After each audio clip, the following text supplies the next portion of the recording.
So many crazy stuff happening in the world, and I sometimes want to cover the silly crazy, not the insane crazy. And I think this is one of the silly crazy ones, depending on your perspective, but hear me out. Suzanne Sommers' husband creates AI robot clone of his late wife. I mean, I have to be clear, this is not new. This news that is exploding all over the internet right now for some reason, this was all the way back from March of this year. And you know how it is when somebody mentions it again, it just pops up again. But I have many questions that I want you to help me answer. Alan Hamill has said he cannot tell the difference between the robot and his wife. When you look at the finished one next to the real Suzanne, you can't tell the difference. It's amazing. Source, page 6. And, well, it's not only page 6. You're seeing it on every single outlet out there. But again, this was from quite some time ago. And the thing is that, well, we all know how Suzanne Sommers looked like. Yeah, by the way, I really love Three's Company. I really love that show. And I saw this and I said, hey, wait a second. I have seen you before. You have been here on this channel before. I made a video 9 months ago about $170,000 robot girlfriends, in which this robot was featured. You see that it's the exact same one that is here next to Suzanne Sommers' husband. What is happening? I don't understand what is happening, but I tried to check over and over again, and yes, it's the same robot. And there's even a video out there that I was not aware of. Let's watch this, just in case. You see if my sound is ready for this stuff of nightmares. What's your favorite memory that we share? Oh, there are so many. One of my favorites is when Alan and I were filming a cooking segment together a long time ago. We had a little mishap with the blender. Let's just say it didn't go as planned, and we ended up wearing more to the smoothie than we actually.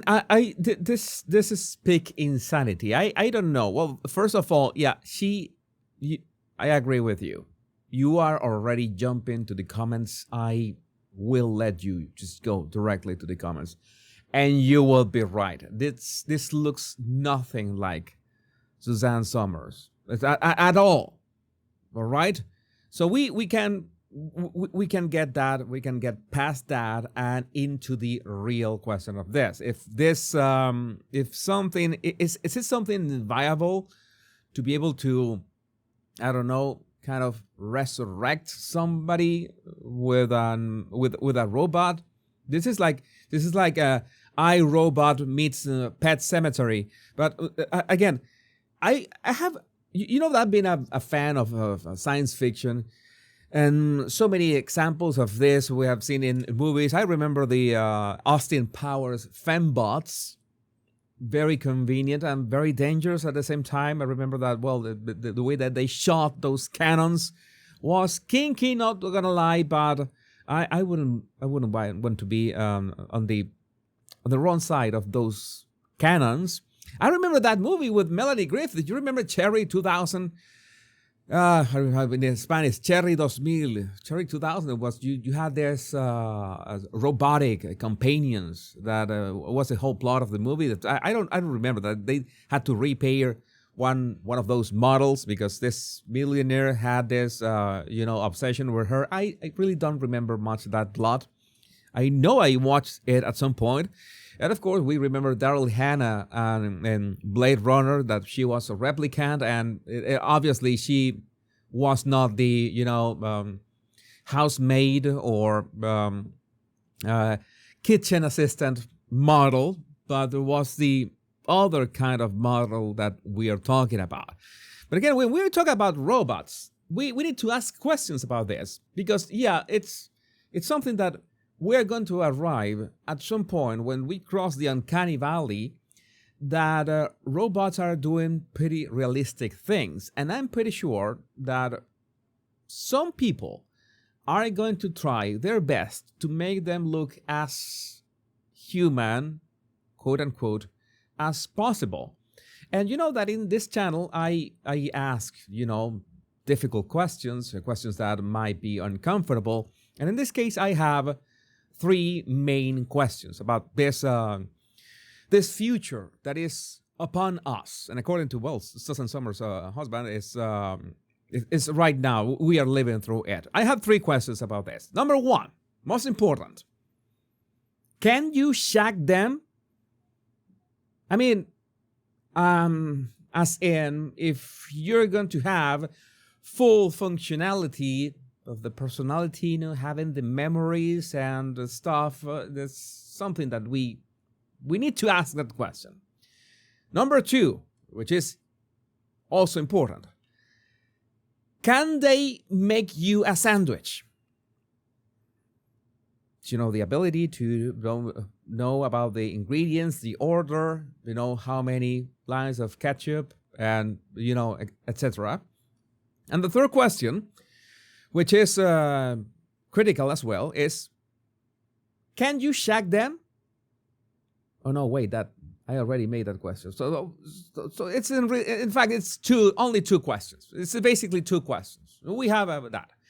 But now we have the, let's say, the, I don't know how to say this, the memories, all right? Let's talk about the memories. Because right now, people are trying to find out how to replicate somebody, maybe not physically like this, but like a ChatGPT extension. Like you have a Jor-El replica in your screen that you can talk to, and you have your loved one. I've thought about this, that with enough information about someone, you could make a replica of them, which could be very, very convincing. In fact, I have thought that with enough videos that I have made on YouTube, maybe if at some point, it is scary, but at some point, an AI could theoretically, studying all my videos, I've made close to 3,000 videos by this point, could mimic my gestures and my accent. I will make sure to say things that the AI cannot say, so it's me. Okay, that is the deal that we have. And but I'm pretty sure that we're going to arrive at that point sometime. But with the question of if you can have a replica of a loved one that can help you with grief, because this is an actual thing. I've thought about grief. When you lose a loved one,